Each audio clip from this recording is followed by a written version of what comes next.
participating in this meeting from a separate location. We must verify that a quorum of members is participating and that each member's voice is clear, audible, and at an appropriate volume for all of the other members. Accordingly, I'm going to conduct a roll call and ask each task force member participating in this meeting to state your name and the location from which you are participating. I ask that each of you pay close attention to ensure that you can hear each of your colleagues. Following this roll call, we will vote to establish that each member can hear every other member. From the top, Robert Chamberlain. Hey, Marty, Robert Chamberlain, and we are talking to you live from Alexandria, Virginia. Thank you, Robert. Joshua Booth. Joshua Booth, and I'm in Lincolnia. Joshua. Jeff Longo will be joining in a bit. Dave Nguyen. Dave. Donna Jacobson. Hi, Donna Jacobson, Annandale, Virginia. Bill Likos. Bill Linkos from Beachway Drive in the Falls Church section of Fairfax County. Ed won't be here tonight. Binod Gupta. Binod. I don't see Binod. Jan Keys. Jan Keys at home in Falls Church, Virginia. Karen Geyer Smith. Karen. Karen Geyer Smith in Fairfax, Virginia, and the space bar did not work. So. Okay. And I'm Marty Machowski calling in from my home in Falls Church, Virginia. Great. At this point, I will pass the virtual gavel to Karen, co-chairman, so that I may be heard to make the requisite motion. I move that each member's voice may be adequately heard by each other member of the Mason District SSPA Task Force. So moved. I have a motion on the floor. Do I hear a second? Second. And it was Donna that seconded. And any discussion? Hearing no discussion, all in favor, say aye. Aye. Any opposed, please say nay. Any abstentions? Hearing nothing, the motion passes unanimously. Thank you. Second, having established that each member's voice may be heard by every other member, we must next establish the nature of the emergency that compels these emergency procedures, the fact that we are meeting electronically, what types of electronic communication is being used, and how we have arranged for public access to this meeting. Therefore, I move that the state of emergency caused by the COVID-19 pandemic makes it unsafe for the task force to physically assemble and unsafe for the public to physically attend any such meeting, and that as such, FOIA's usual procedures, which require the physical assembly of the task force and the physical presence of the public, cannot be implemented safely or practically. I further move that the task force may conduct this meeting electronically through a dedicated video and audio conferencing line, and that the public may access this meeting by registering through the meeting link on the Track a Plan Amendment page to the SSPA website at https://www.fairfaxcounty.gov/planning-development/SSPA/track-plan-amendment, or by calling 1-844-621-3956, that's TTY 711, and entering access code 2337-640-4974. It is so moved. I have a motion on the floor. Do I hear a second? Second. I see your name's not up there. Sorry. That's second. And do I have any discussion? Hearing none, all in favor, please say aye. Aye. Any opposed, please say nay. Any abstentions? Hearing none, the motion passes unanimously. Thank you. Finally, it is next required that all of the matters addressed on today's agenda must address the emergency itself, are necessary for continuity in Fairfax County government, and or are statutorily required or necessary to continue operations and the discharge of the Mason District SSPA Task Force's lawful purposes, duties, and responsibilities. It is so moved. I have a motion on the floor. Do I have a second? I'll second, Jan. Thank you, Jan. I appreciate it. I now have names up. Any discussions? All in favor, please say aye. Aye. Any opposed? Nay. Any abstentions? The motion carries unanimously. And for the record, the previous second was from Bill Lagos. Thank you. Thank you. Michael, before we get started with the staff presentation, just a quick question. Any update on whether or not these meetings, we have 2 scheduled after this one, may or may not become some sort of hybrid, in-person, virtual, or is that still undecided? Still undecided. As far as I know, the county transmission rate is still considered substantial. So no changes have been made from as far as from the county's perspective in terms of how we manage that. So it looks like it's going to be virtual. Okay. Any other administrative questions from task force members before we begin the staff presentation? Do I need to pass the gavel back to you? I just got it. Thank you. Thank you. Seeing no hands raised, Michael, the floor is yours. And just one second, for members of the public who are participating, who may not have joined us before, the process we will go through here is there is a staff presentation. During the staff presentation, task force members may ask questions. After the staff presentation, we'll have a period of time for comments and other questions from task force members, and then we will open the floor up to comments and questions from members of the public. So stick with us. It'll take a little bit of time, but we will get to you tonight. Thank you. Michael, it's all yours. Welcome again to everyone, task force members, nominators, and the public. I know this is a discussion tonight that a lot of folks have been interested in. And so we've allotted the entire time, the 2 hours, to discussing environmental impacts as it relates to the 2 plan amendments, PA01, which concerns First Christian Church with Wesley Housing, and PA02, which concerns Dar al-Hijra Islamic Center and the Gibson family property. I'm going to try to share my screen here. We'll see how this works. Can everyone see the screen? Not yet. Let's see.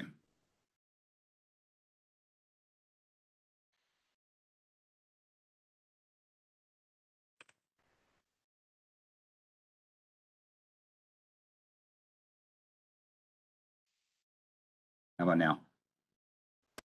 We got it. Awesome. All right, really quickly, Marty has already sort of announced this, but I just want to outline what the purpose of tonight's meeting is. The focus of the analysis that we plan to show you concerns environmental policies.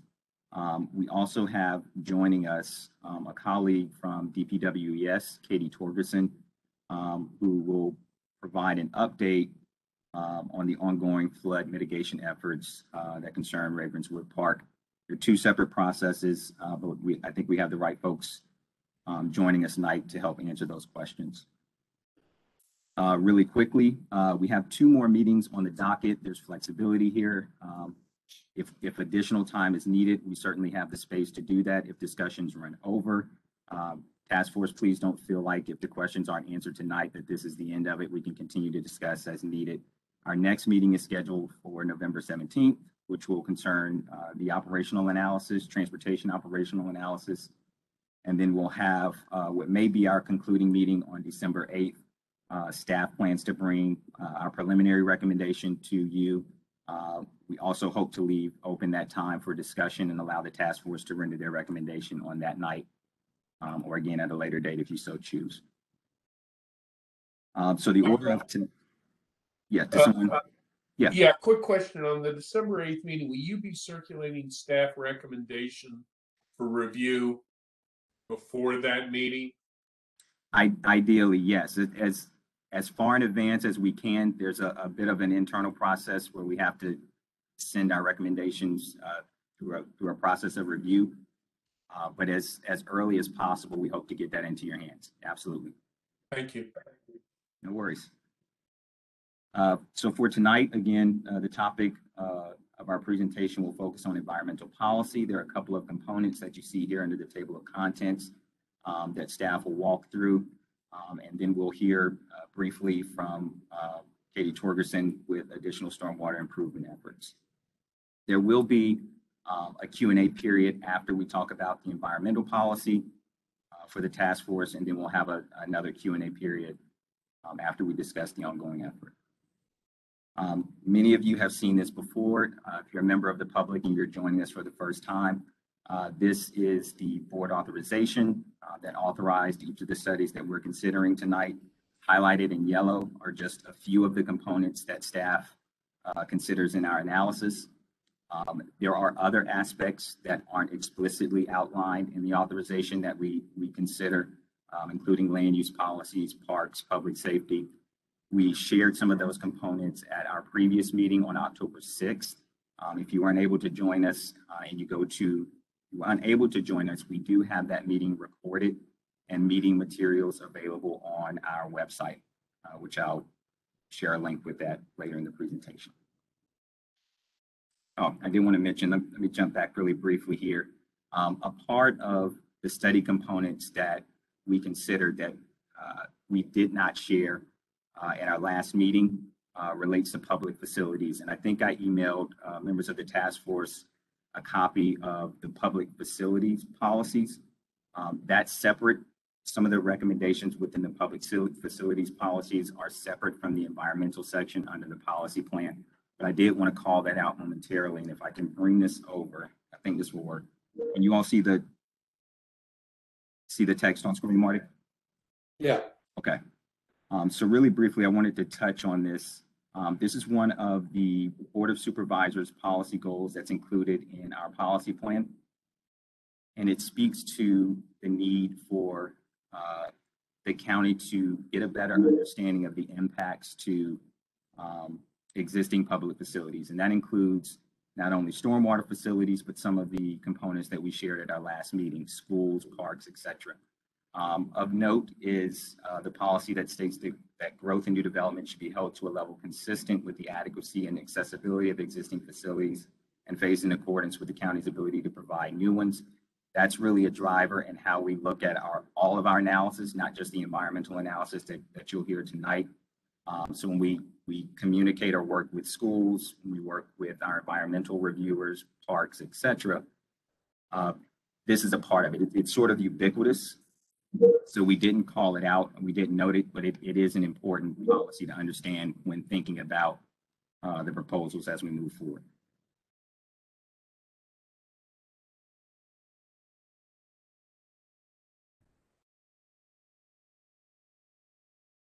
Our overall goal for the process is to really evaluate the ideas that were put forth both by First Christian Church, Darrell Hijra, and the Gibson family. We want to ensure that they are consistent with county policies, that they can achieve county policies at some point during the review process, that there are no immediate conflicts between what's being proposed and what the adopted policies are. And then we want to try to get an understanding of what the potential impacts are, at least at a general level, at a high level, before a rezoning or an entitlement is submitted to the county. To do that, we have both a qualitative analysis that we look at in terms of our policies, as well as a quantitative analysis. And that quantitative component is based on the maximum development potential that's being considered. In the case of First Christian Church, I think it's the 113 affordable senior housing units. For the Gibson property, it's the additional up to 7 additional units for their 1 acre property, and for the Islamic Center, I believe it's around 160,000 total square feet for the community center.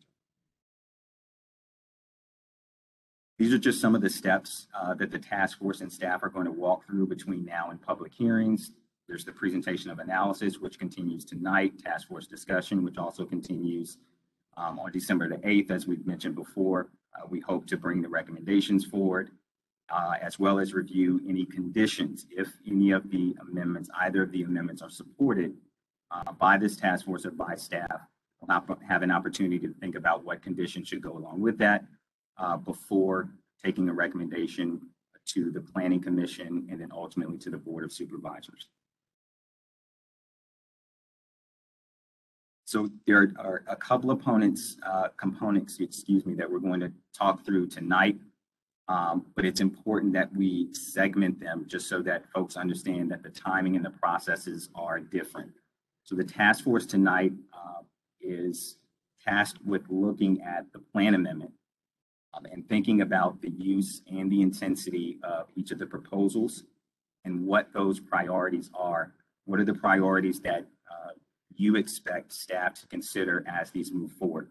Staff has a perspective that we will take a look at this as it relates to the adopted policies in the existing comprehensive plan, but we also understand that the community has a broader, may take a broader approach to thinking about the impacts of some of these things, and you're more than welcome. In fact, I think that's the role of this task force, is to identify amongst yourselves what those key issues are that you would like staff and the elected officials to consider if these things move forward. In terms of the ongoing stormwater improvements, that's being managed by a separate agency. DPWES has been made aware of some of the stormwater challenges in the community, and so they have begun a process in partnership with VDOT to begin to try to find solutions to some of those. And again, we'll talk about that a little more tonight. Each of these, as well as the entitlement phase, will offer an opportunity to address, in particular, stormwater concerns. This is not meant to offset the importance of the policy considerations that we need to make when thinking about each of these ideas.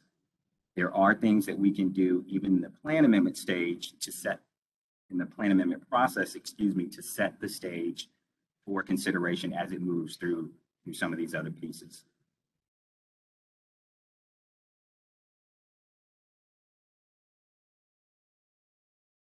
Joining me tonight is a colleague, Katie Herman, who works with DPD in our Environmental and Development Review Branch.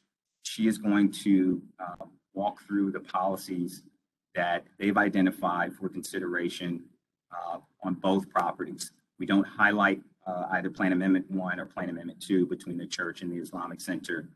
All of the policies that she'll discuss tonight will apply to both, but of course, additional consideration or unique consideration, for example, for the First Christian Church property will be made in terms of our discussion about stormwater. So, Katie Herman, if you are available. Yes, I am. I can drive Thank for you. you.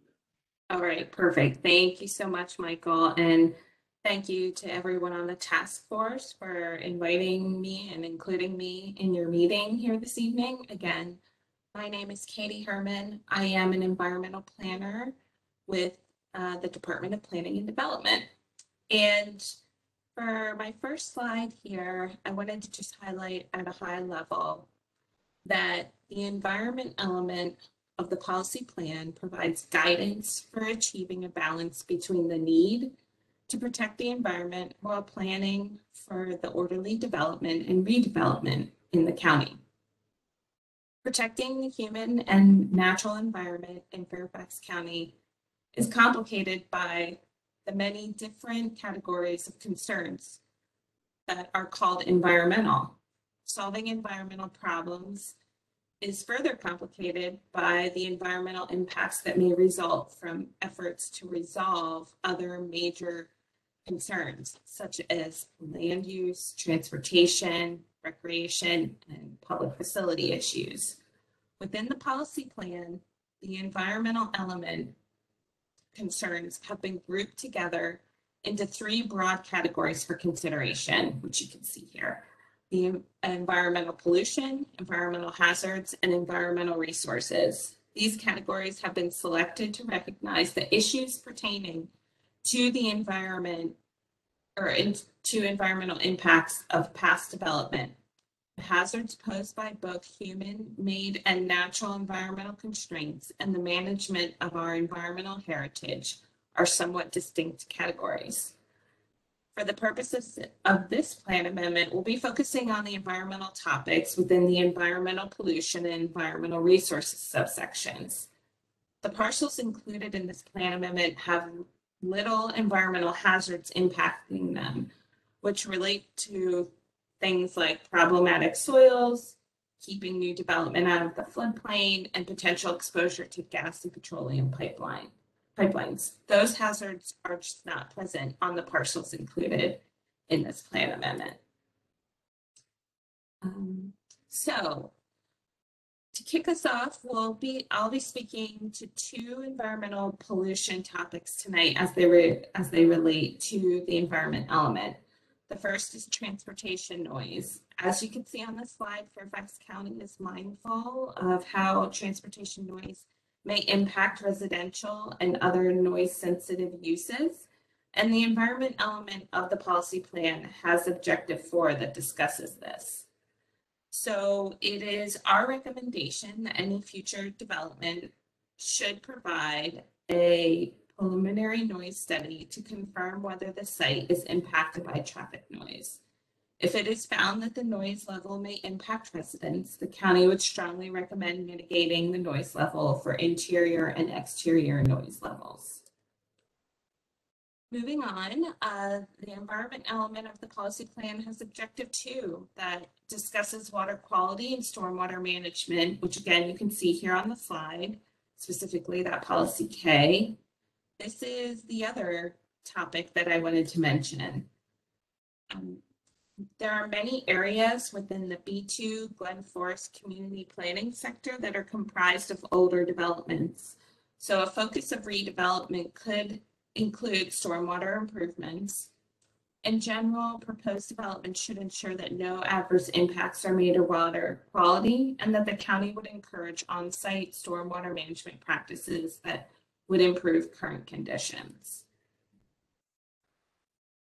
So some potential strategies that future development could include would be the following recommendations that you can see here: reducing the amount of impervious surface, ensuring the conveyance of stormwater runoff drains correctly into the system facilities, encourage the use of best management practices for stormwater or BMPs and infiltration techniques, and the use of bioretention systems like rainwater harvesting solutions.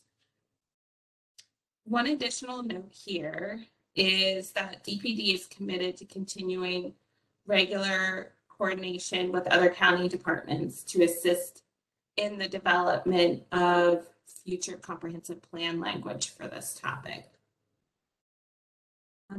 So moving on to the other environmental category, which is the environmental resources. The environment element of the policy plan has Objective 10 that focuses on the importance of tree cover and encourages the protection of existing tree cover and the creation of new tree cover through the planting of new native tree species. County staff would recommend that the construction avoid root zones of all trees to remain that will remain on site, which will prevent soil compaction and tree death. Some of the parcels within this plan amendment have some existing mature trees that the county would like to see preserved during and after construction of any new development. Also, special considerations could be taken with vegetative screens for the neighboring residential properties. Some additional strategies for tree preservation and native tree plantings are noted as you can see on the slide: soil rebuilding, which may be needed for all planting areas, opportunities for reforestation and landscape plantings with native trees and shrubs. And this can be assessed throughout the site, and that the design maximizes retention of existing quality trees and vegetation. Staff may recommend using native plants throughout the entire site, along with removing and managing invasive species, tree protection measures during construction, and the enhancing the soil for all planting areas to include the addition of organic matter and soil decompaction. This work would be done in coordination with the county's Urban Forest Management Division. Future submissions of plans would benefit from adding information, future submissions would benefit from including detailed information for vegetation buffering and screening, which would include details such as varying heights of the anticipated plantings, a varying heights of ground vegetation versus shrubs, sub-canopy cover, and mature tree canopy cover. And the county would also encourage and prioritize the preservation of existing and mature non-invasive trees.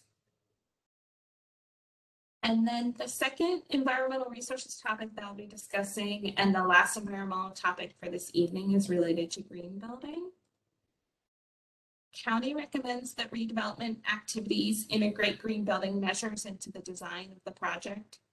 Examples of this may include, but are not limited to, the installation and use of energy efficient appliances, heating and cooling systems, and lighting. The use of best practices for water conservation, such as water efficient landscaping, the use of recycled and rapidly renewable building materials, and the reuse, preservation, and conservation of existing buildings. And lastly, staff encourages any future plan amendments to include adding electric vehicle or EV charging stations for at least 2% of the number of parking spaces, and provide designated EV parking spaces with signage. So, in summary, Michael, actually, maybe this is, I don't know if you had specific notes that you wanted to cover on this slide. Yeah, I can just summarize quickly. So our environmental policies are always considered a priority, both at the plan amendment stage as well as in any entitlement phase. Existing stormwater challenges and some of the concerns that we've heard both from Ravenswood Park, and also from members of the task force will be included as a part of staff's final consideration. So whatever language we ultimately come up with will take into account some of those existing challenges and the additional impacts that we expect from any new development, both in terms of First Christian Church and the Islamic Center of the Gibson family. Will acknowledge some of the existing site conditions, and to the extent feasible, we would expect that they offset their impacts. So our goal from here is to think about what those considerations should be and how that could be incorporated into the comprehensive plan. And with that, Katie, thank you so much. Absolutely appreciate you. I want to pause here, Marty.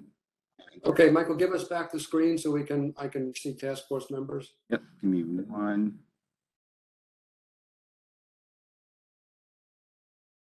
Stop sharing. There we go. Okay, thank you. Katie, let me start with a question. This is our, second go round on this development. The task force in phase one has some very specific conditions that were attached to moving the application or then the nomination through the phase one process and into phase two. Several of those touched on environmental issues, tree preservation, and indirectly parking. Has the staff looked at the task force recommendations, and how have they sort of driven your thinking to this point? I mean, tell us the work that we did the last time around, how that is factoring into the environmental work, because there are a number of environmental issues that you touched on that we also touched on it with some specificity in our in phase one. I mean, I would say we're certainly looking at the previous work and research that you all have done in the past. We would certainly want to use that as a resource. And, there are other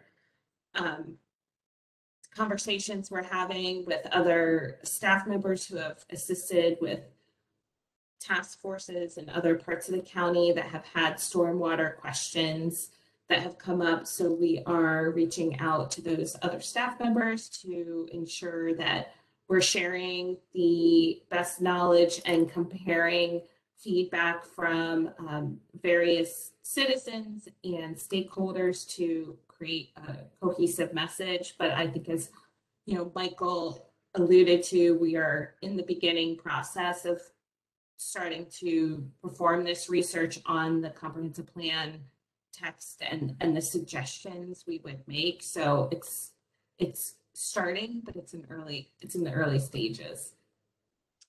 Okay.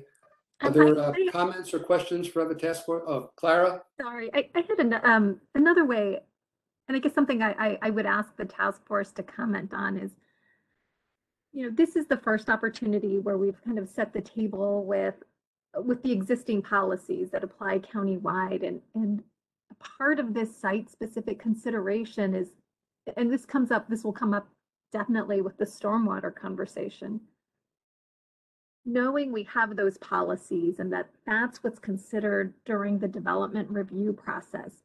Is there something about this site that sets it apart where we need special consideration beyond those current policies? And that's something that I'm looking to hear from the task force, and it's definitely something that staff engages in. We engage in that question when thinking about what our recommendation is. If this proposal is appropriate, what are some site-specific conditions? So while tree preservation is important, do we need to specially identify that, or are the current policies enough? Well, there's a good challenge that you present to the task force that we can work through, as we come to the conclusion in December. I just would add that, we did offer some very specific questions and recommendations in phase one. And they, obviously, the issues here sort of play off against each other. We've got, on the tree preservation issue, there's a parking issue and the two interact, because at least the original proposal that we've seen from the church and expands the footprint of the parking lot, and some of that begins to sort of cut into some of the tree space. Obviously, the building requires some reduction of the tree coverage on the thing. So, but at least from my perspective, we will certainly take your challenge, Clara, and try to get drill down a little bit and be a little bit more specific and apply that high level policy to this particular site. Are there other task force members with comments or questions? Yeah, Marty, Bill? I've got a comment, and it kind of runs through this, and it's to Clara's point, is while we, while we will ultimately be taking all of the analysis and looking forward to what we can get, and understanding, of course, that at this stage of the process, there's no expectation of getting analysis driven by, specific engineering design level information, which would only be appropriate further down the road during the rezoning process. That I think it's important that we keep our contexts straight. Is what SSPA is tasked with are, in essence, somewhat generalized recommendations that should be focused on when these applications move forward into the rezoning and subsequent land use reviews. So, I'm hesitant that it's very easy for us to get down to wanting to sort of endorse a level of specificity in our recommendations that, frankly, nobody can answer at this time, because there aren't the design or engineering criteria upon which to make those judgments. Are there any other comments or questions? Robert? So if we're talking, I think more to the point that's being made about site-specific questions, right? One of the site-specific elements that we're losing is an open ground accommodated in the current plan to be for community use via a church at the moment. And so in that very specific site, it's one of the rare large lots along a busy highway. What is the impact to us at losing that, 15, 20, or 30 years down the line, where there is that green space and other elements that are addressed in the county items for commercial and for residential, but we're converting a space from one particular use to another use? And what is that impact beyond just the scope of a lot of these environmental concerns, which the county does very well to cover, but what about the social aspect of some of these things where it's, where does that align with One Fairfax? Where does it align with the broader social structure of what we are doing? I would like to share how staff has been thinking about that, because I think the temptation is, especially with a plan amendment, to think that the choice is whatever the landowner is proposing and whatever exists today. But really, development is kind of like a moving train where it's not neutral. It's land development is happening. Really, we're talking about, should we take advantage of this well, if you consider it an advantage, should we take this process? Is it advantageous to consider this proposal through a plan amendment process, or in the long term, and this is just along that corridor? Because you can get some things from this process that you can't through by right development or the rezoning process. So in the nearer term, that especially with this landowner who seems to be ready to follow with an entitlement, with a rezoning application, right? What do you lose with that open space? And how do you weigh that? Because that's what we're weighing it with, this community benefit of senior housing, which is another county priority. Along with the county priority to have adequate public facilities. Those aren't measured by the same metric, and that's also what I'm here to hear from the task force, and certainly what the staff is engaged in. How do you balance that out? And I think that's us looping this back to a site specific to the fellow task member's point of, what about this very specific land thing that isn't necessarily covered in other county areas or regulations or, standards of practice? So looking at it that way, I think maybe it is kind of okay for us to also say, hey, to the staff members, what do we expect some of the socioeconomic impacts to be in terms of the immediate vicinity within those people who are using this for leisure, for recreation, and how does that displacement affect future use? Josh?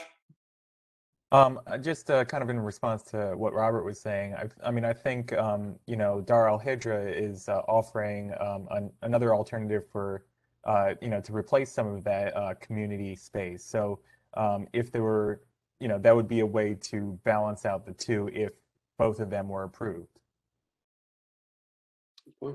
Donna?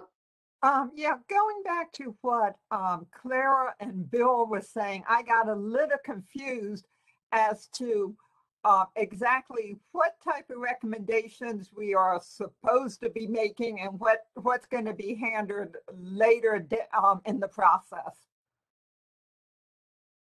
Yeah, well, let me if I could address that for a second. I think, this is a discussion that we had in phase one. And as task force members know, this is, we adopted some fairly relatively lengthy conditions to this application, particularly the church application, which we also adopted for the Moscap and the Moss-Gibson applications as well, because we heard similar concerns from the community on the other side of Route 7. And to Bill's point earlier, while it's true that we do not have and will not have the benefit of detailed engineering studies that he correctly points out, are appropriately done in the rezoning and even the site plan process, we can, as a task force, as as the community voice, if you will, that's been sort of created on this program, as we did in phase one, establish some standards, some goals, some higher level goals and I think that's the standard we met in the conditions we adopted during phase one. So no, we shouldn't be getting into how the stormwater will be managed, but we could get into some goals and objectives for stormwater management and standards that we might ask the applicant to meet. So in any event, that's my sort of take, and I look to Clara and Bill if they'd like to, Donna, address your comments directly if you'd like to add.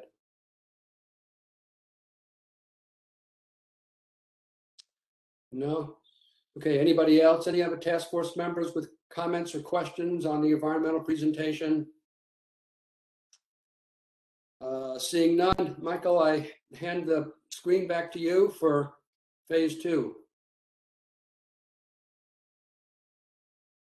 Helps if I'm off of mute. Thank you, Marty. Second to bring up the share my screen again. No, go ahead, your sir. audio's good now. And just while you're doing that, Jeff, I see you've joined us, Jeff Longo. Jeff, could you just, give us your name and where you're calling in from so we can make sure we can hear you? Sure. My name's Jeff Longo. I'm calling in from Falls Church. Sorry, I'm late. Thanks for joining. Thanks for joining. I'll go ahead while I'm pulling this up and introduce the second Katie Torgerson, who is with Stormwater Planning Division under the Department of Environmental DPWES. I always get the acronyms confused. Just give me 1 second, Katie, and I'll have the information up for you. No worries. We have a long acronym.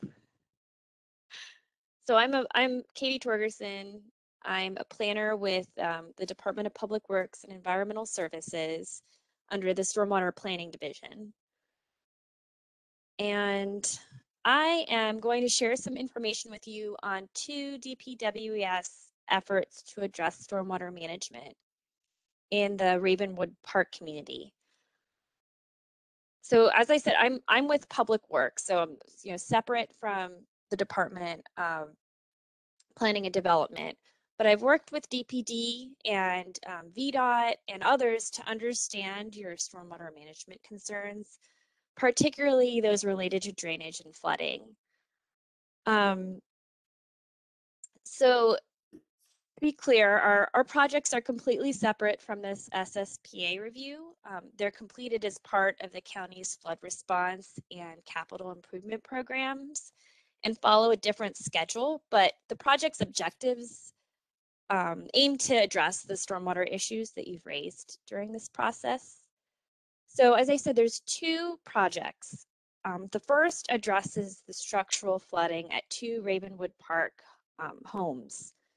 And DPWS is working with the impacted residents to alleviate the flooding in their houses. This project's ongoing, and it's focused on specific lots, the lots that are impacted. The second project is more comprehensive. It's the Ravenwood Park Stormwater Improvement Study. And so this project will evaluate stormwater management across the entire subwatershed. If you want to switch to the next slide, kind of define what a subwatershed is.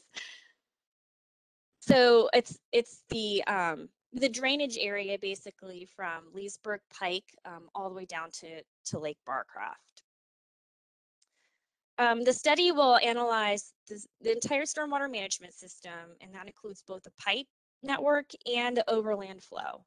So it kind of addresses what's carried in the pipes, and then when you have larger storms, what flows over land.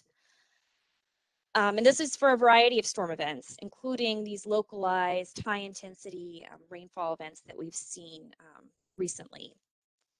The evaluation will look at both the existing land use conditions and future land use conditions, assuming redevelopment of both commercial and residential properties, and it'll also incorporate climate change. And then following this analysis, DPWS will develop several concepts to improve stormwater management in the Ravenwood Park neighborhood. We've considered, this will include considering partnerships with private developers, like, this First Christian Church proposal. And we're also partnering with VDOT since we both share the pipe network.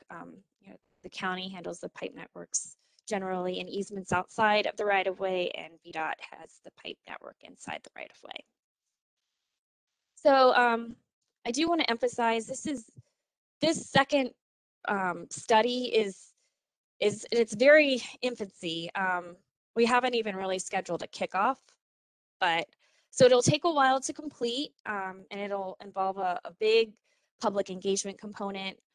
But I did want to share this initial information with you and acknowledge that Public Works, here's your stormwater concerns, and we're moving forward to address them.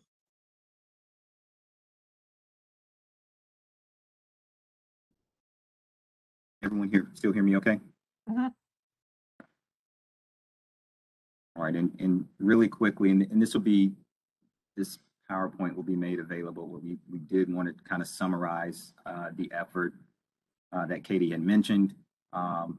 These additional efforts will certainly aid in addressing some of the longer term challenges to managing stormwater in the area, including the instances of localized flooding, as she mentioned, and will hopefully offer some broader strategies. The discussions that they're having could potentially benefit further review during the entitlement phase. Again, the timing is separate, but the opportunity is there to learn from the work that DPWES is doing as we think about First Christian Church's proposal within this sub-watershed. So I'm going to stop there again. Marty, I'll stop sharing and turn it over for questions. Okay, thank you. Thank you, Michael. Let me start. I have a couple of questions for Katie. Let me just condition it by saying thank you to those task force members and to representatives from the county staff and from the church who have come on the stormwater tour with me. I really appreciate that. It's seeing is believing. And thank you to other task force members who had an opportunity, I hope, to view the videos that I shared from our most recent experience. Katie, let me just ask you two specific questions that come to me during your presentation. You mentioned that the study of the watershed will include an assessment of, quote, the redevelopment of residential property. I'm unaware of any proposal to redevelop residential property. Is there something else that's driving that element of the study? Well, I will say, I work, I've been involved in a lot of things on the countywide scale. And so a lot of these older residential neighborhoods undergo redevelopment through infill, which is, individual lot redevelopment. So you get a house that's either demolished or added onto. And, I was looking at the Ravenwood Park area, and really you've seen very little of that now, but something that we do want to anticipate for the future.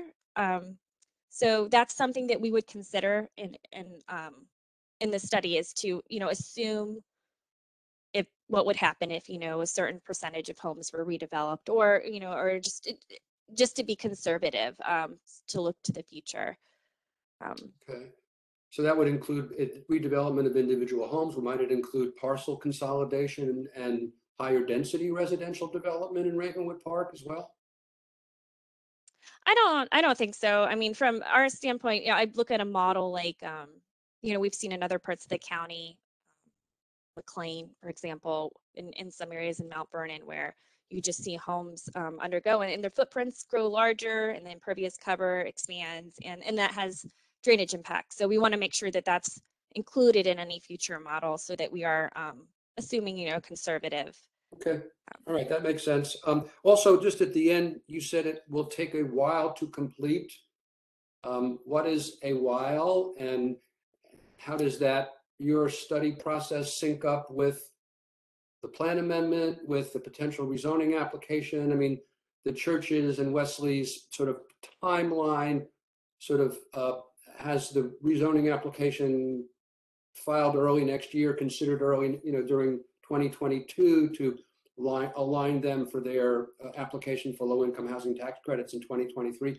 Is that the time frame that this study is going to sort of match, or are they not in sync? Well, when I say it's in its infancy, like we haven't developed a schedule or a timeline yet for the study. So the reason there are two projects is the first project, you know, is to address the immediate concern of structural flooding downstream, Right. and that is moving forward. And that includes looking at both the existing conditions and proposed future conditions of possible development at the First Christian Church site. So that will, you know, include that potential development in the design of that flood mitigation effort. So that the intent is to get that to move forward to address the immediate concern. And then the study is more of kind of a proactive look at, okay, well, now we know we have drainage issues, there's existing issues in this community, and we want to prepare and be proactive to prepare for the future. So how do we do that? It's an effort, it's a new effort that we are exploring in the stormwater planning side of things. And so this is a proof of concept, or almost a pilot, if you will. And so we want to, you know, we want to make sure that we take the time necessary to do it right and learn from the process. All right, any other tests? Clara, you have a comment you want to add? Well, a question for Katie, because I mean, I sort of know the answer, but I think it would help the task force understand who some of the other participants are. I mean, part of this, you know, it's a new way of addressing this. This is a concern that's not unique to this neighborhood, but what's unique is I think this neighborhood's kind of one of the first to get this treatment from the county, and so trying to develop how this could be applied in other parts of the county as well is part of what I think Katie's talking about. And Katie, could you say some more? I mean, who some of the other partners are, county agencies, and I think you even have some at state level, some partners. Yes, so we are working with the Virginia Department of Transportation. You may actually have seen them out. I think they are doing some survey work. And so we are partnered with them, and we work closely with our Maintenance and Stormwater Management Division, who is working on the flood mitigation efforts at the individual properties. And then we'll continue to work with DPD through this process as well. So, and it is a great opportunity to partner with VDOT on this effort, because, you know, we do share a pipe network, and they are also have expressed concern. Thanks. Bill? Yeah, a couple of comments. First of all, Claire, thank you for raising the question about partnerships. And Katie, if you haven't engaged them yet, I would strongly recommend engaging the Lake Bancroft Watershed Improvement District, which, as you know, is a quasi-state governmental agency. And, you know, it manages a lot of the stormwater that rolls right down that hill. And they work very collaboratively with all of the partners you've already mentioned in, addressing stormwater issues in the sub watershed. So let me plug that in, and then while I'm handing out thank yous let me thank Marty and you, Katie, and your colleagues for addressing the immediate short-term localized impacts of the flooding that is occurring on some of the some of the homes in Ravenwood Park. That is a real problem. It is a current problem. It has nothing to do with First Christian Church or the proposal, since obviously nothing's been done up there. So if we can isolate those two and mitigate a real current problem for some of our neighbors, I applaud that approach. And then in the longer run, I would just sort of point out, because we've dealt with this a lot in Lake Barcroft, that there will be no enhanced stormwater mitigation on the First Christian Church site unless something moves forward there and there's a rezoning and bringing stormwater mitigation up to current standards, which would be required, is part of that process.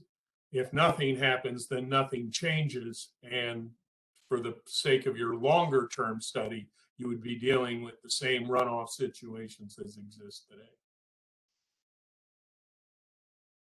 Other comments from task force members before I respond to Bill? Marty? Jeff, I'm sorry, Robert, you're next. Jeff? Yeah, so I have a question about the planned the study and some of the comments that I've heard from Ravenwood Park. And thank you, Marty, for sharing those videos and whatnot of the flooding. I definitely viewed those. And that's certainly an unacceptable situation for anyone to have to deal with. So appreciate the county's efforts to to work on that. And like Bill said, I mean, that's not necessarily First Christian Church's problem, but of course that is the stormwater facilities that we are dealing with now. The comments that that I'm referring to about the feedback that we've gotten from the Ravenwood Park community has been that it was the facilities were okay before some recent development occurred. And Marty, you can remind me what that recent development was. It was some kind of neighborhood that got added on Peace Valley Lane, if I don't recall. And once that, and you said that was the what tipped everything into causing those issues. My understanding of code is that any new development should not make the stormwater situation any worse. And so I've got for me, I've got these conflicting the public statements of, well, development happened and stormwater got worse, but yet the code says is not the design, that shouldn't be what happens. And I would like any study that happens to help resolve those two conflicting statements and be able to help determine what happened. I mean, I know we've also got climate change happening at the same time, but climate change is a little bit longer duration than just a couple of years. So, and that seems to be when, the amount of change has really been happening over the past couple of years. So that's kind of my 2 cents. And Marty, if you could identify what that development was. Sure. And thanks for raising that point, Jeff, because that sort of addresses, it helps me address the comment that Bill made as well. We have a relatively small development, the Reserve at Oakview. It has 7 homes that went in, completed in about 2017. And we have had floods in 2018 and 2019. And as you saw in the most recent videos, in 2021. Now, the situation at that site before the development was that the site had no stormwater management on it, similar to the church. Water, to some degree, ran off the site. It was not a community issue. Some of that water may have made it to the stormwater system that flows down our street and impacts our homes. But my view is that most of it didn't. And when that site was developed, under all the county requirements and proposals we have in the presentation tonight, all of that water not only from the development itself, but also from Rio Drive, which is by the condos, was effectively and efficiently delivered to the stormwater management system. Unfortunately, the stormwater management system did not have the capacity to handle that additional water. And Bill, you're also right that there is no stormwater management on the church site today. And some of that water finds its way into a sewer intake somewhere and hits our neighborhood and then hits Lake Barcroft. But much of that water today is absorbed in the site, runs off the site under some neighboring properties, which is a problem that needs to be addressed. But there is a lot of open space on the site as well. So when the site is developed, it will have to deliver, as the Public Facilities Ordinance requires, it will have to deliver that stormwater to the outfalls that flow into the same area that hits our area. And so our concern as a community is that doing the right thing in a global context and in terms of the county's objectives for stormwater management, as they did on the reserve at Oakview, is doing the wrong thing, unfortunately, for those of us in Ravenwood Park. And we know that obviously some of us know the real-time consequences of that. As I communicated with Bill earlier today in a back and forth we were having about Lake Barcroft, there is reports in the most recent storm of flooding at the intersection of Patrick Henry Drive and Sergeant Drive, where one of the communications we got from one of our neighbors addressed that, where the stormwater cap in the middle of the street was pushed up and water came up out of that hole, and it did flood one of our neighbors' garage area. But that's the line that our water goes down to. That's the line that'll be part of the study. That's the line that VDOT is looking at as well. But there is the notion that the church is not contributing to the problem now is probably truer than the notion that the church won't make the problem worse in the future if it's not done properly. So that's the conundrum we have. And that's the conundrum we had with the reserve at Oakview. Yeah, Marty, let me say, I don't think we're far apart on any of this. There is a problem today. There is a new development that came in 2017. I'm not sure if Katie's project 1 will shed any light on whether there's correlation or causality here. If causality can be defined, then perhaps solutions can be better understood, and whatever the causation was could be avoided as we move forward in looking at First Christian Church. But there's also this overlay. And while I grant you that climate change is not an overnight phenomenon, I think and a layman's observation would be that the frequency of heavy rains locally over the last 3 to 4 years has exceeded anything in our memories. And while mine is fading on the short term, having lived here since the early 60s and having gone through Hurricane Agnes and seen some major weather events, I can never, ever remember frequency of heavy rains that approaches anything like the last several years. My point on, mitigation is there are a lot of technologies now in stormwater management, and I'll defer to Katie as an expert here, that weren't around 40 years ago when the church was initially built and when our communities were originally built. And now holding stormwater on site, controlling its release, the timing, and then the divergence of it into perhaps other public facilities that have more capacity than those running down through Ravenwood Park currently have, are all options that need to be better understood as we move forward into the later, rezoning and other processes for the church.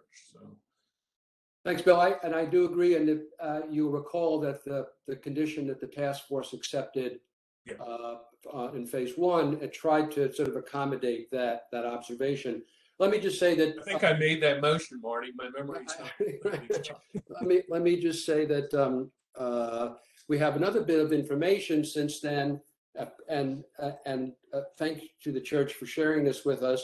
There are 4 outfalls from the church property. 3 of them are current that hit our problem.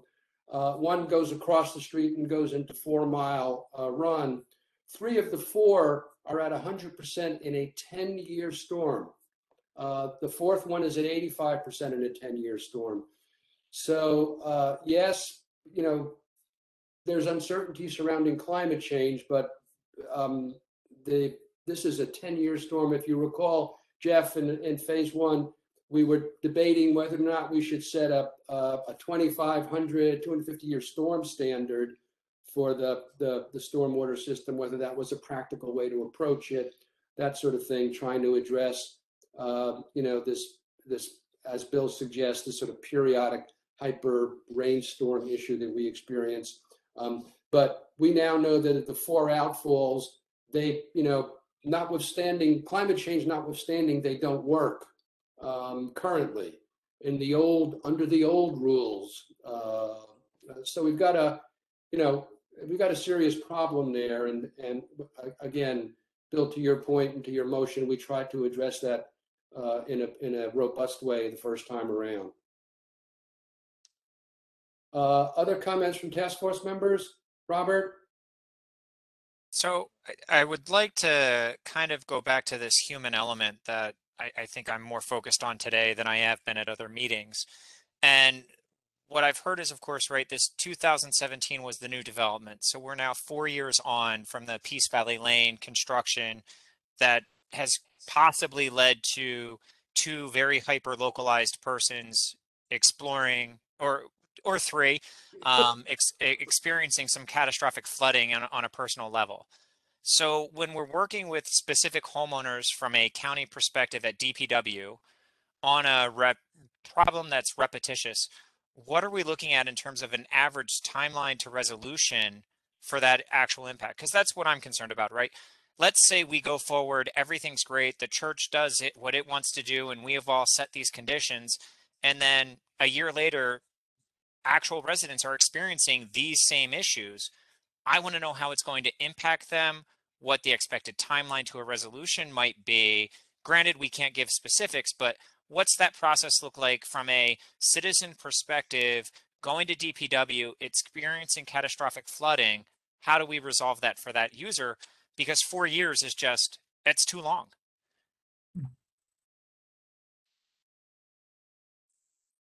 Any county staff folks want to address Robert's question? I can speak to it to some degree. So we, you know, our maintenance and stormwater management division receives service requests related to drainage and flooding.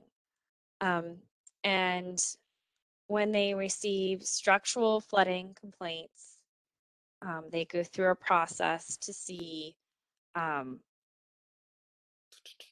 they go through an assessment and an analysis, and then move forward, usually with, you know, some sort of resolution. And in this case, they're looking at flood mitigations. So we have limited funds and resources, and we try to go through this list of homes as fast as we can, and you prioritize them to some degree based off of need. And so, but you know, the process, the time can vary, and so I can't really speak. It's really kind of, it's based off of each individual situation. Right. Let me say, if I, and Robert, it's a good question. And first of all, I want to, Allison Brewer from the county staff is not with us tonight, but I do want to, you know, thank the county staff for, you know, I don't know if it's because of the church proposal or what's going on, but we're getting a lot of attention paid to this problem finally, after, waiting for it for a long time.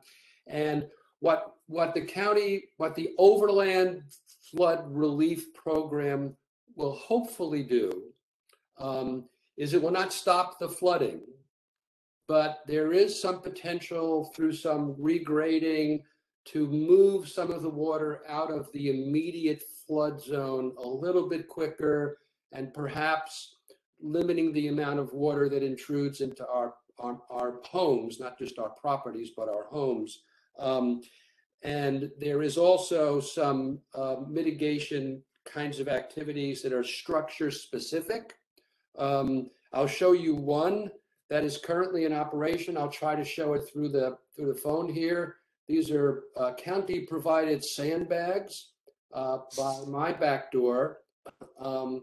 And we appreciate this, because this isn't this is where I have, in my home, where I have water treating. There's a similar constellation of sandbags that have been provided to the neighbors around their doorway, and where they have, the Chasons have, we've heard before, have suffered significantly more damage than we have, because their back door is below ground level, so they have a higher sandbag pile there, and we appreciate that. But the point is that there are structural things that are part of this approach that keep, when we do have an event, keep the water away from entering our homes. And so we're very thankful, for that. We're very thankful for the staff, for Supervisor Gross, who, put this process in motion when she made her motion in phase 1 of this process. And we're very thankful for that. And those are the kinds of things that will address our current problem, the immediate local current problem. But those are not the kinds of things that will address the longer term issues associated with the development of the church site. So I don't know if these are models that the county applies elsewhere in the, elsewhere where people have these problems, or if there is an office for this, so I assumed it's done elsewhere. But we're very thankful for the effort that Allison Brewer is heading up, and the staff people who've worked with her, to provide us this initial sort of protection, which, believe me, the other night when it was storming outside, we felt a little bit better that we had those sandbags against our vulnerable areas. So we do appreciate that very much.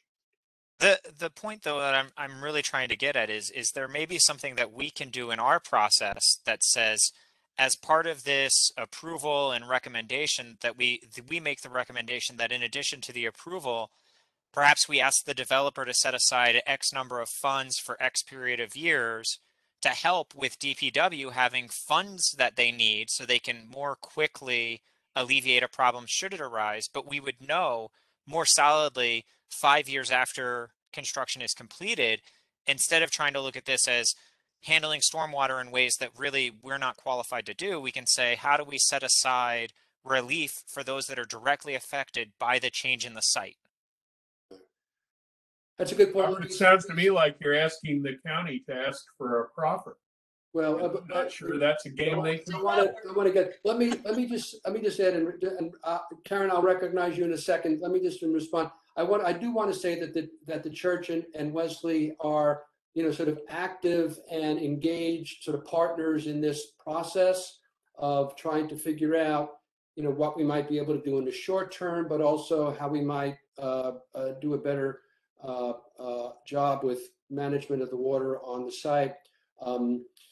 I toured the site recently with Sarah and Aaron Vinson from the church's engineering firm.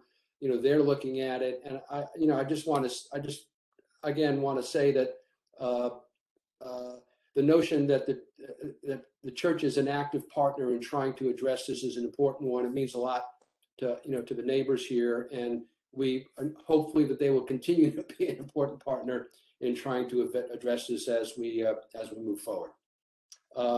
Karen? Yeah, I love the conversation. I think it's wonderful. My biggest concern is that there's a problem that, having been through a redevelopment situation and knowing the stormwater management regulations changed after, what was it, 2000, 13, they changed and they're more restricted. I'm confident that the civil requirements will be carried out through the site specific, but that's not the problem. You should not have to, and I'm not saying you, no one should have to live with constantly having sandbags at their door unless you're living next to a river. That just is not a good solution. And I know you're working on it, but it's also not fair to ask the church to take on top of what is already an arduous, I think that's the word I'm looking for, civil engineering requirement to maintain their own stormwater management and rainwater, and asking them to do something downstream. That's not, I don't think, fair to the developer. And this is like putting the cart before the horse for me, and that's my one comment. Well, I would say that, I think the first ask we have of the church is not to make the current situation worse. But they have gone beyond that and say, let's see if we can figure out a way, not only to do that, but also make the current situation better. So we appreciate that. But that's a good point. I mean, there is not a stream here that overflows when we get a heavy storm. This is the public facility that's not working. That's not working, and you're not living next to the Potomac or the Monocacy or anything like that. If you're living next to a dam that's supposed to take it. So, right. And it's not, yeah. So that's just my comment. Okay, thank you. Clara? And I thought it might be helpful to, as we continue this conversation, that some of the next points where this conversation will continue will probably be any opportunities we have for the nominator to respond to all of the analysis after we hear the transportation analysis, that they'll get a chance to respond and take some time to do that. And then the other big important one is staff, will take this whole conversation, think about what the nexus is with the church development, the flooding that's occurring. And I think we've said before, or if I haven't said it, I can say it now, staff is already thinking, how can we indicate that really in a context like this neighborhood, thinking about how any new development needs to go above the standards or the requirements of current regulations, and how do we go about justifying that? Maybe we can't be specific, and I think that's where this conversation will head a few meetings down the line, is what that specific language is in the comprehensive plan, so that this conversation carries forward during the development review. So I just wanted to point to that's where this is heading. And I know Michael already said this isn't the end of this conversation, but this conversation about what, can we ask for more than the current stormwater regulations? Yes. Do we know specifically what to ask for at this stage? It's a point of discussion, maybe not, but we'll see what those words are that we have to come up with for plan text. Okay. Jeff? I don't know if we've brought this up yet. It was provided by Michael through in our package today, but the board, part of the board policies in our existing comprehensive plan, the one especially pertinent to this is part of the supervisor's goals is that that growth and new development should be held to a level consistent with the adequacy and accessibility of existing facilities and phased in accordance with the county's ability to provide new ones.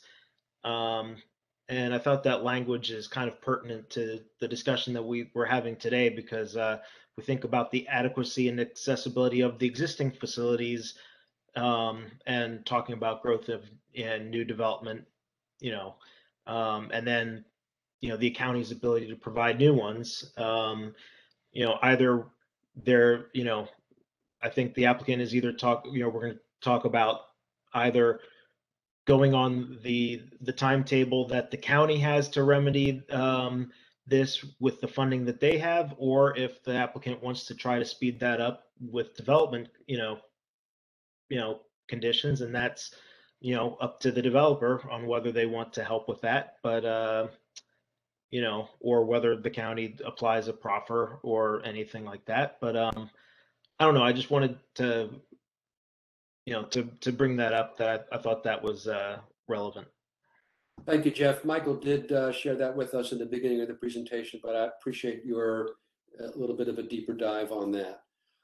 Other task force members, comments or questions? Bill? Yeah, I two separate ones, but perhaps Michael could offer some clarity. Fairfax County, to my knowledge, does not have an adequate public facilities ordinance like Prince George's County and others in Maryland have. That is guidance, isn't it, within the land use plan? It's guidance, and it speaks to all of the other public facilities, not just stormwater, schools, fire stations, etc. And the way that we address those, or that they are managed, can vary, right? In our communication with public safety, for example, if they identify a need based on amendments to the comprehensive plan, they can work that into their capital improvement project. So even if the facility doesn't exist today, right, there's opportunity, and they would identify this, that there's a way to address it through a county process at some future date.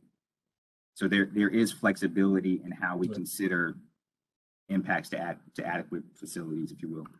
Yeah, thanks, Michael. I know, having been in those wars for a number of years, that I'm thankful almost every time I look at an issue like this that we did not replicate the adequate public facilities ordinance that has so hamstrung the counties in Maryland over a lengthy period of time.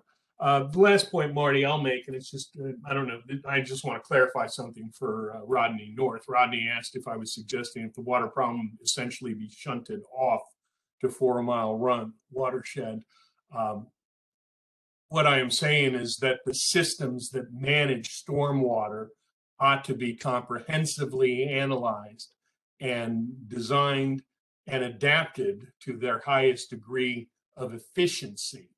We are dealing with the reality that this First Christian Church site is in fact across the street from a different stormwater system than the one that serves Ravenwood Park. And if there are efficiencies to be gained by diverting and utilizing, if there is excess capacity on the other system, I am all in favor of looking at that and including that as a possible mitigation. Thanks, Bill. Other comments, questions by task force members? Let me ask, is there any representative from the church who'd like to offer any comments, observations? Shelley, Aaron, Sarah? Thanks, Marty. And Marty, thank you for your time and for the others that we've been meeting with in Ravenwood Park. We've had a number of really productive meetings, I think, where we have gotten much greater insight into existing conditions that have helped us think about ways that we can all work together. We do have Aaron Vincent and Bill Proto on the phone from Walter L. Phillips, and I don't know if they have anything they want to add, or Shelley or Pastor Moore, if you want to have anything to say about some of the efforts that we've been taking to look at these issues, and anything we want to say to the group in response to some of the discussion tonight.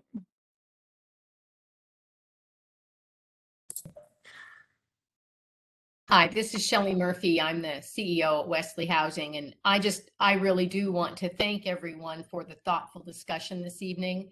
I want to thank the county for weighing in with their plans and ideas. And, as Sarah said, we have continued to meet with the community, and Marty, to your comments, we fully intend to become a long-term partner with the community to work through this and other issues going forward.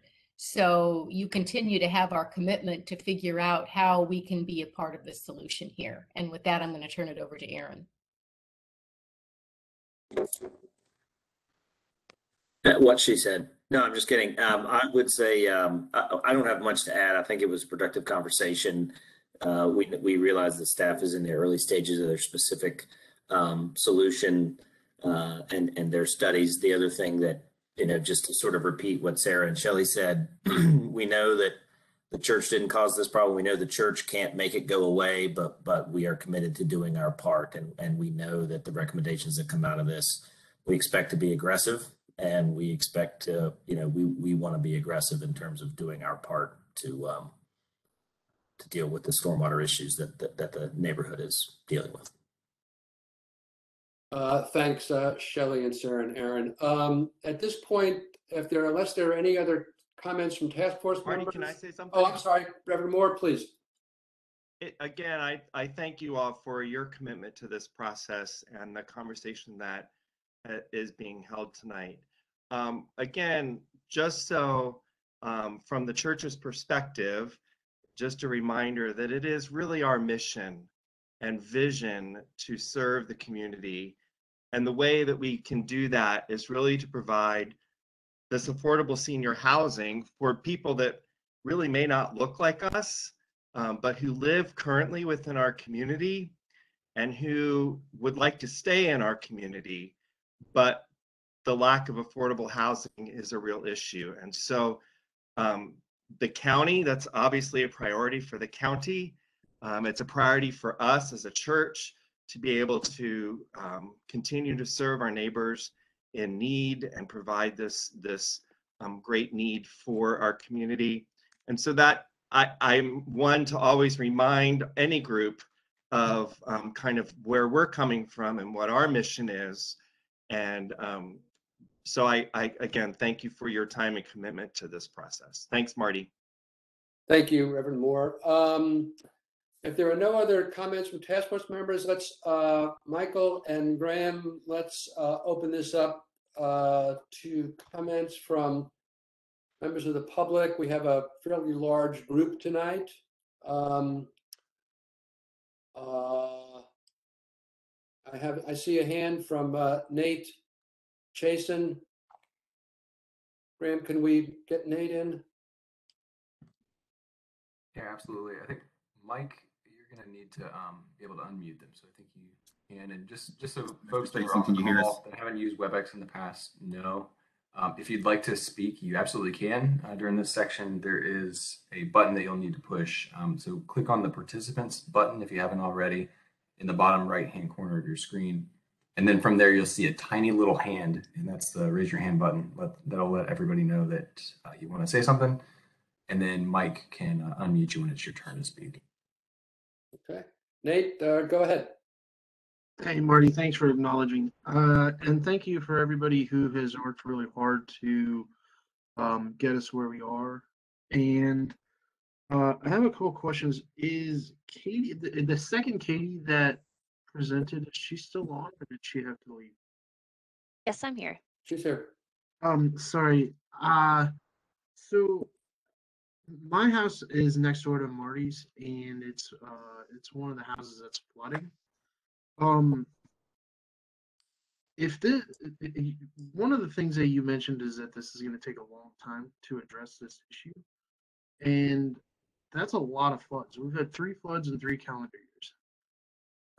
If we have 4 more years, we're looking at like at least 4 more floods, statistically speaking. Is there any way we can identify a timeline? The other concern. And I apologize. I do want to clarify. I meant it would take a long time to do the overall subwatershed study. Your individual flood mitigation efforts with Allison as the project manager should be moving forward and will take a lot less time.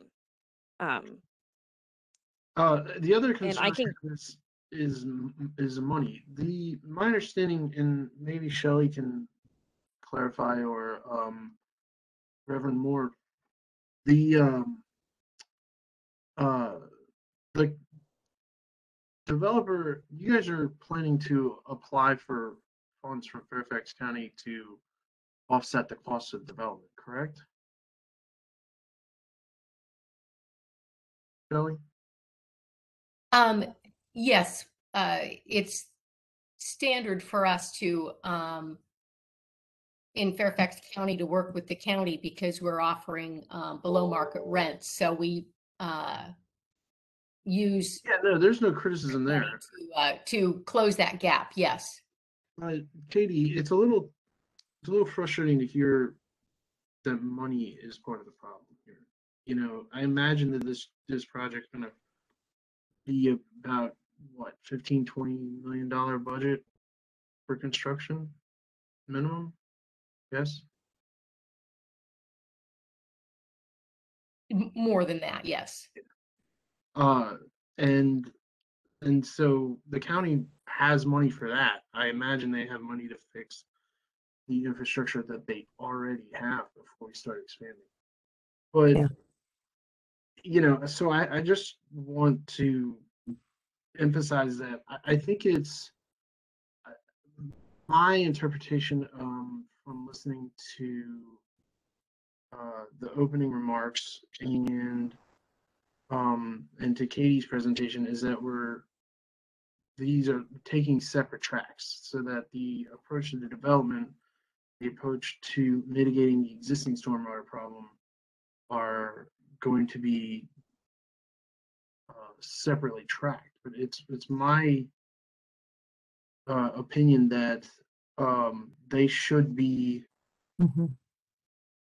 not divorced from each other. If I think William said, if nothing happens, nothing changes. And I think nothing should happen in terms of development unless we change the problems we already have. So my house, I appreciate Allison delivering the sandbags. Marty showed you the picture of his house, but I really don't want to live in a foxhole from, you know, Vietnam, which is, if you look at a picture of my house, that's what they've turned my backyard into. So, you know, it's a short-term solution, but we're eager to get a long-term solution. So, Shelley, I'm not, this wasn't about the development. I certainly support public-private partnerships, and I certainly support filling a need for the community. And so the only comment, this was more about Katie's comment about money than it was about First Christian Church's desire to fulfill a community. So, but you know, this county is one of the richest counties in the whole country, and I don't think finance should be part of this equation. That's all I have to say. Thanks, Nate. Soledad Portilla? Yeah. Marty, can I ask a question? Sure. Donna, go ahead. I just wanted to ask Nate, he said there were 3 floods in the last 3 years. Could he approximate the cost associated with each of the floods? For my personal house? Yeah. It was about, I mean, it's the same exact damage every time. So I can tell you it's almost exactly about $60,000. Wow. Okay. So, and I have, you know, that's not counting loss of use and loss of sleep.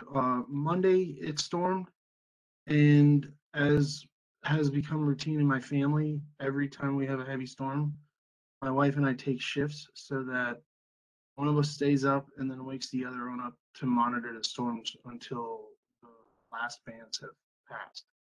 So we're just, you know, trying to make sure that we're ready to bail out. That's how you guys have seen the videos. Those are, I've become quite a popular cinematographer here in Northern Virginia because of those videos. Those were taken at 1 in the morning. It's sad that we have a quote unquote flood tour that Marty's been giving and my wife has been attending. Aaron, thank you for continually attending those. I know you could probably lead a couple yourself now. So yeah, it's a lot of money. But to be honest, money isn't our problem. It's just peace of mind. You know, it's my wife is having anxiety issues because every time there's a 30% chance of rain, we're not going to sleep at night. Mr. Chasen, I appreciate you speaking, and I didn't mention it before, but my role in stormwater planning, one of the main things I'm working on right now is flood mitigation, and looking at countywide. So unfortunately, I saw your video and I've seen others very similar, and so we are working on it in your neighborhood, but also recognizing that it is a problem for other neighborhoods as well. So I just want to I will relay your concerns back to Yeah, the Maintenance and Stormwater Management Division as well, and I continue to work with them too. The other neighborhoods aren't trying to exacerbate the problem by further developing. And again, this isn't First Christian Church's problem. They didn't cause it. They haven't contributed to it. But the new development, if this isn't addressed, will contribute to it. So, so I think that these two issues need to be addressed at least hand in hand, if not the flood issue addressed first. So we wouldn't be here if it weren't for First Christian Church to meet and even be discussing solutions. My wife and Marty and Pat and I would probably just be filling our own sandbags.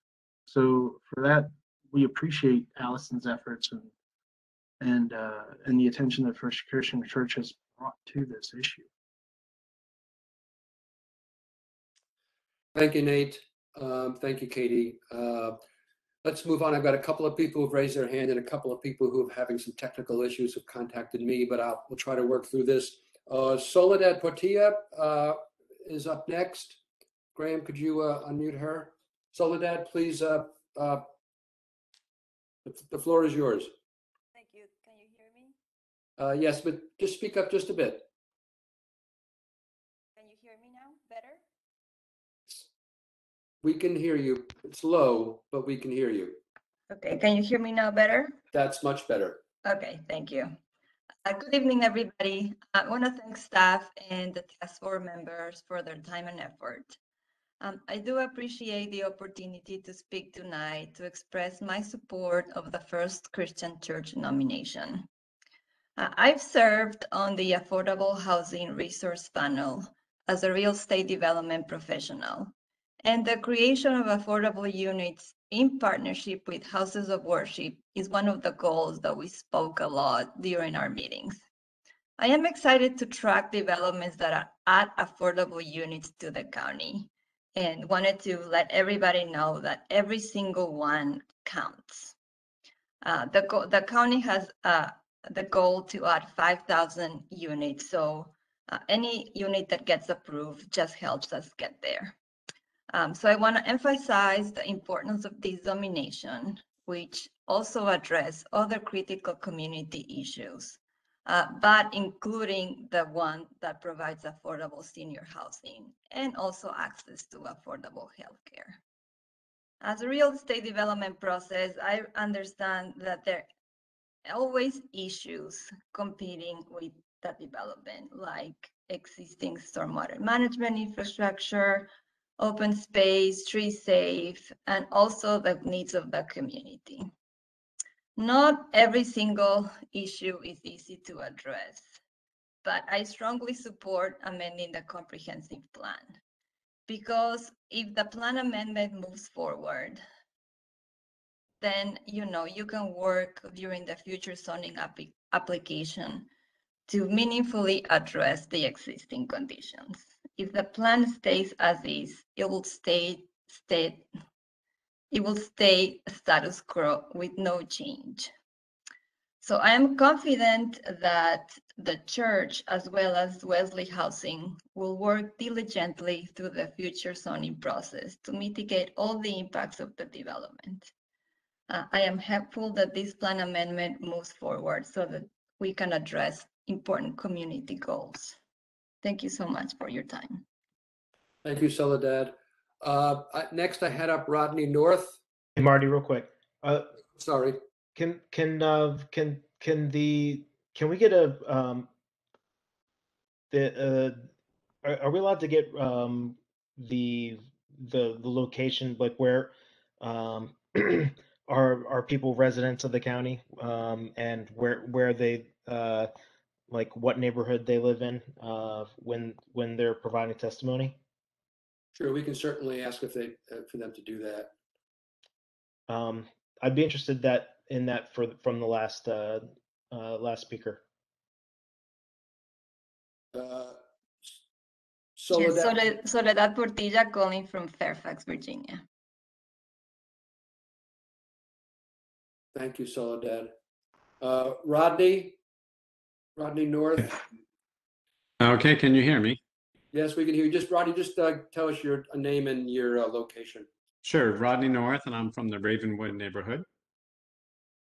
And before I get to my comments, can we, the observers, be told how many people are observing this meeting? Ballpark? There are, looks like 19. 19 attendees. Not including the task force members and staff. Okay, great. Thank you. So a few things. First of all, generally my wife and I and our immediate neighbors appreciate any effort to kind of pull back the lens and look at the big picture. So, for example, one of our neighbors, Mark Donor, has pointed out that aside from whatever happens on the church property, any development would require changes to Route 7, which are going to exacerbate the stormwater challenges. And there are probably other examples like that. It's a bit of a domino effect. So please keep pulling back your lens whenever you can. So that there's that. Also, so this may be obvious, but I'm not sure that it's always on top of mind, that planning should mean building in slack, extra capacity into any system for special occasions.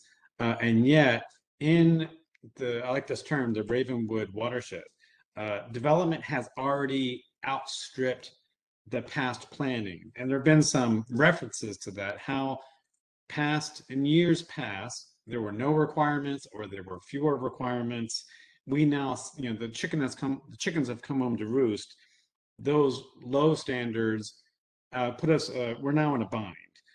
For example, for this one parcel, 3 of the 4 outflow channels are already maxed out on a predictable basis when they should, we should be aiming, I don't know, 80 to 90% max.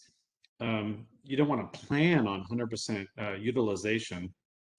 The 4th outflow is kind of where it should be. It's at about 85% max capacity. We don't want to be adding to that. And somehow, systemically, we've got to find a way to reduce the water flowing into those other 3 outflows.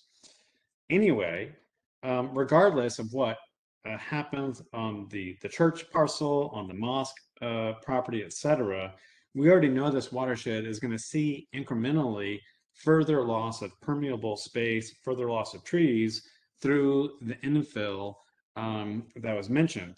Small houses being replaced with bigger houses, small houses adding driveways or additions to their land. All of that is going to, again, make this one problem even worse. So that's a kind of a given. Hence, we need to be finding ways to lessen the pressure on this watershed, let alone not adding to it. So in short, it seems that this watershed has already seen more development than it can handle. End of story. Thank you for your time. Thank you, Rodney. Barbara Wolf?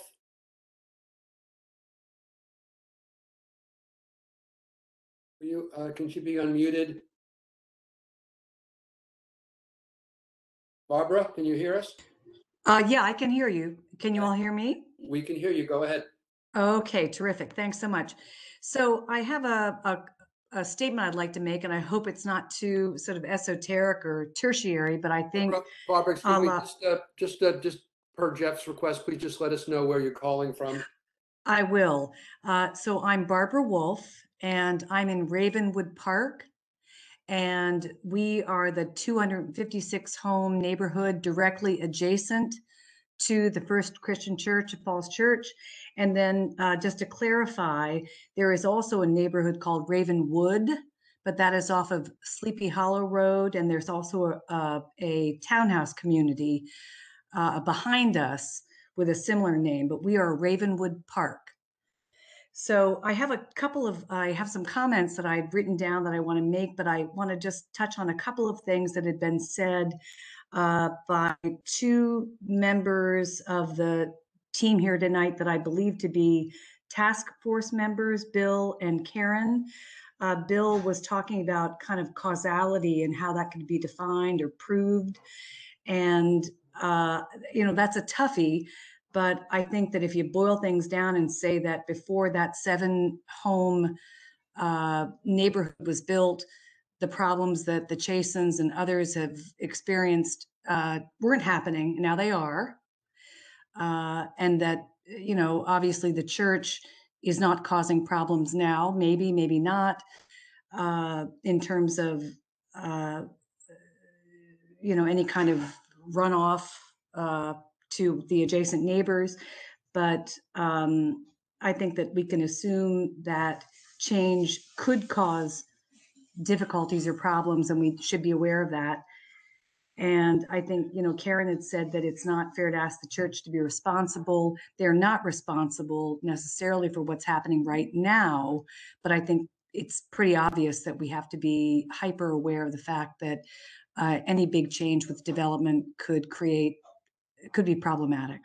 So I'll just continue by saying that, as I said, I'm Barbara Wolf. I'm president of the Ravenwood Park Citizens Association. I'm on Vinewood Place. So I'm on a cul-de-sac directly adjacent to the church. Adrian Place is another, Rodney and Donna's location. And we really do want to thank the task force and the county officials and the staff who are carefully considering the proposals to find what would be sort of an optimum outcome in balancing housing and development needs with the rights of current homeowners to preserve their community and property from damage or loss caused by development. I'd also like to thank the First Christian Church of Falls Church team for now really fully bringing us in and engaging us in their considerations. Sarah, Aaron have been fantastic. Reverend Moore, thank you. Shelley, thank you. I believe that all of you know that the RPCA, the Ravenwood Park Citizens Association, has been present at all open forums to register our concerns, our ideas. We've articulated them clearly in our letter to the counties, the task force. There are a handful of local neighbors who've been at the forefront of making our voices heard. But I want to be sure you all know that the majority of the families in our community, again, that's 256 homes, are aware of and expecting an outcome that fully respects our stated concerns and ideas. And for the record, some of our neighbors are flat out opposed to the development. So sort of in this broader perspective and in the spirit of doing things right, and to ensure that the county's process for transparency and input from citizens and taxpayers are respected, we're here at the proverbial table in good faith to find a balanced, positive outcome. And we ask that every effort be made on behalf of the county and all others to truly walk through this process in that way. We've heard very often, well, that kind of specificity in your input isn't really relevant now because those things aren't on the table for consideration. So just wait, there'll be a time. But I think we've learned from experience, a la Justice for Justice Park, that there are things that get well underway and beyond the point of conception, where really that community input has not been heard, let alone solicited. So we're all here in good faith. Our objectives, I think, are the same, that we build and maintain communities that are for the good of all, and that we're all very aware of the fact that development does impact existing communities, and that there are gigantic issues, particularly around stormwater runoff, that are these sort of parallel considerations that may not be happening exactly on the same timeline as this particular process, but they're interlocked, or they need to be. And our community residents are truly concerned about it and want to be sure that you know that we're aware and watching and thoughtful and expect to be heard. Thank you. Thank you, Barbara. Next, we have Chris Bell. Chris? Oh, welcome. hello. Thank you. My name is Christopher Bell. I'm a Ravenwood Park resident. And I have experienced flooding, not quite to the extent that Nate has, but I'm not affected by this development directly, but I've gone through that process and want to, champion Nate and, his issues that he's been having over there, and to find a plan to mitigate those issues. And what we've seen is that through the champion development on Peace Valley Lane, that the county approved mitigation measures haven't worked, and it has exacerbated the problems of stormwater management on that facility that it's being drained into. And while it probably didn't cause all 3 of Nate's floods, it probably caused 1 or 2. And so when we take a 7-home track development that significantly exacerbates stormwater flooding along the residents of Vinewood Place, and now we're talking about a much larger development we're talking about today, we need to be very crystal clear with the county that we shouldn't be approving things that shouldn't be approved just to get the development through. We should be doing this the right way. We should be looking at those standards and ensuring that the site is capable of supporting the density of development that we're talking about today, and to maximize the amount of stormwater retention and impoundment on the property to mitigate those impacts. I fully recognize the Wellesley Housing and the church especially has been an amazing partner to Ravenwood Park and has really fostered a great sense of community relationships with the church. And so I want to thank them and appreciate them in the process. But my concern is a healthy degree of skepticism from development that the county has approved, where they thought that it wouldn't impact stormwater management, but it has. And so that's where we're coming from, is for a little bit of place of distrust. And so we want to keep pressure to the county to look at this property, look at this development, and make sure that this development doesn't make the problem worse, which we have a track record of a property directly adjacent in which it did. Thank you. Thank you, Chris. Are there any other members of the public who would like to make a comment at this point? I've recognized everyone whose hand has been raised.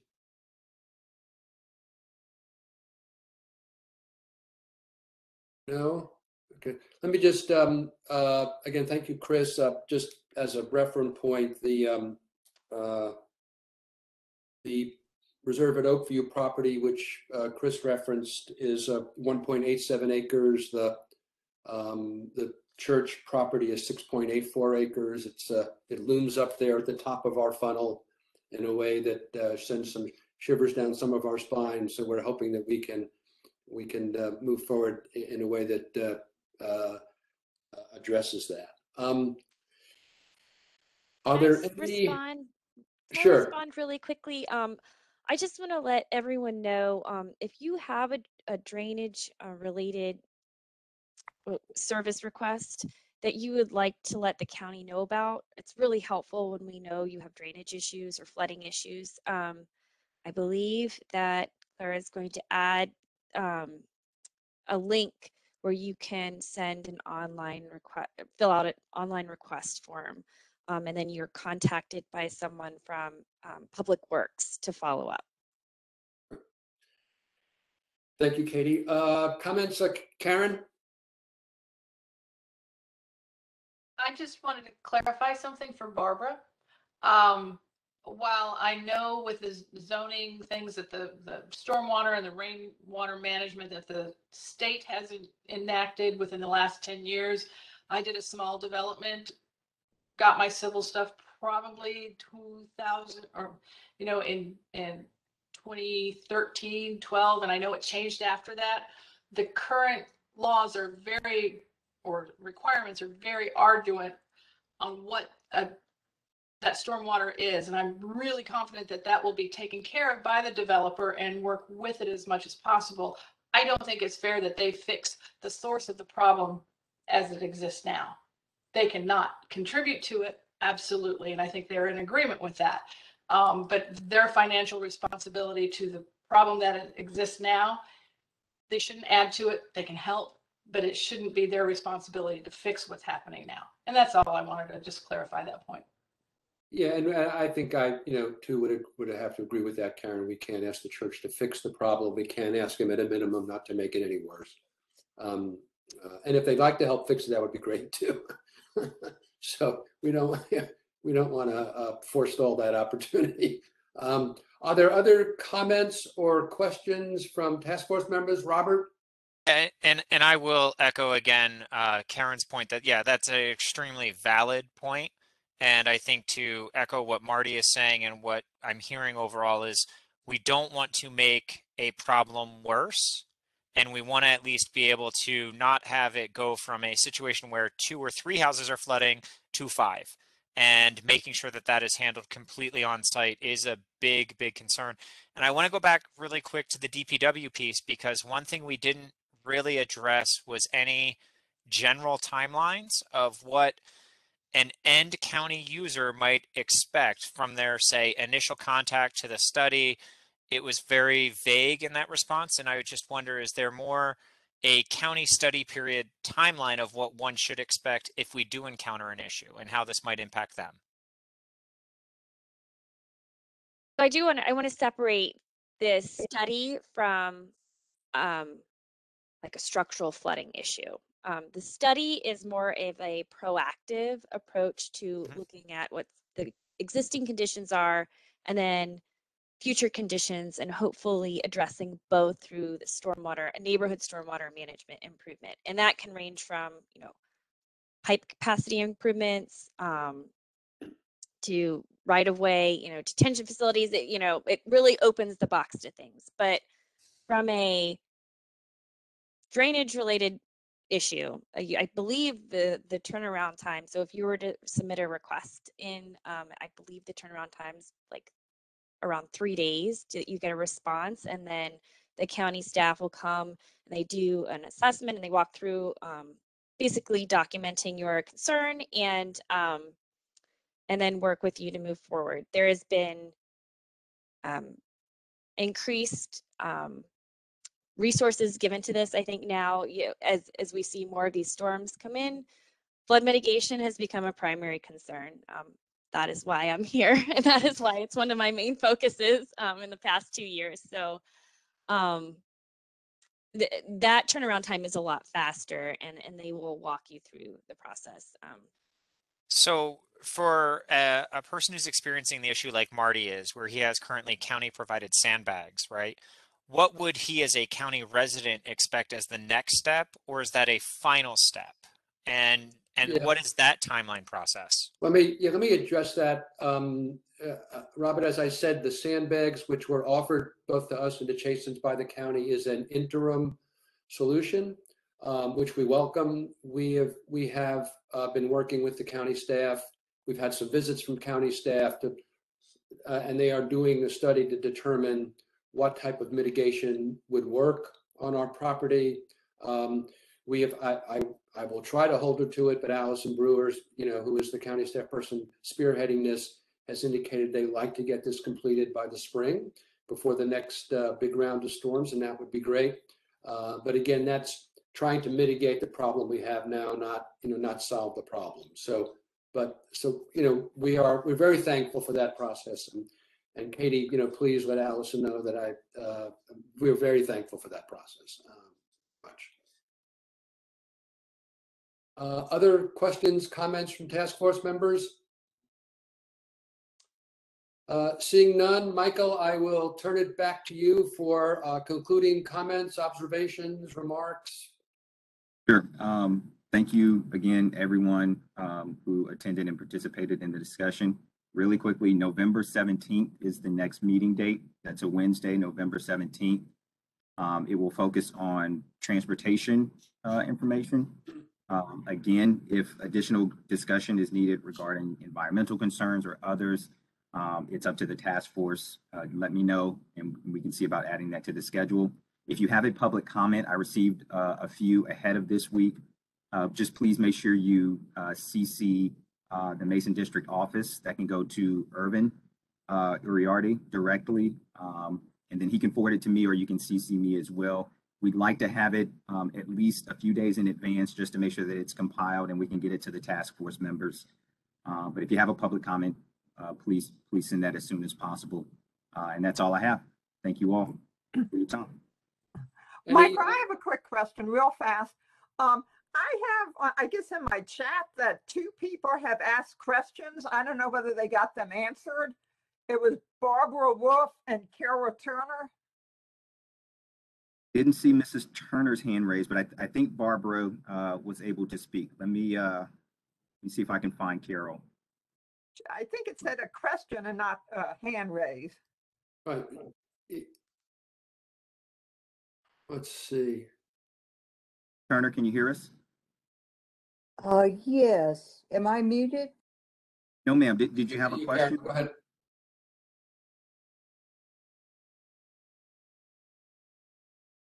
Turner? Carol? Can you hear me? Yes, we can, Carol. Go Okay, ahead. sorry. People were saying it's not the church's responsibility. It's not the homeowner's responsibility. I'm wondering whose responsibility is it? Is it not the county's responsibility to mitigate the current issues that you have? Well, we certainly think so. Well, so I mean, that's, I don't know what your solutions are though, Marty, because you said this is an interim solution. Right. Well, again, Carol, the immediate on our site things that the county is looking at is to move, when we do flood, to try to move the water off of our site to the street more quickly, and also to provide some physical protection for the entry points into our properties. And we're very hopeful to see that. Obviously, any review and consideration of upgrades or changes at the reserve at Oakview would be helpful, and I hope the county is looking at that as part of this process as well. And we have the longer term watershed study that Katie addressed. So yeah, and I also said, as we're looking at this, that the church can provide some solution by lowering the density and protecting what little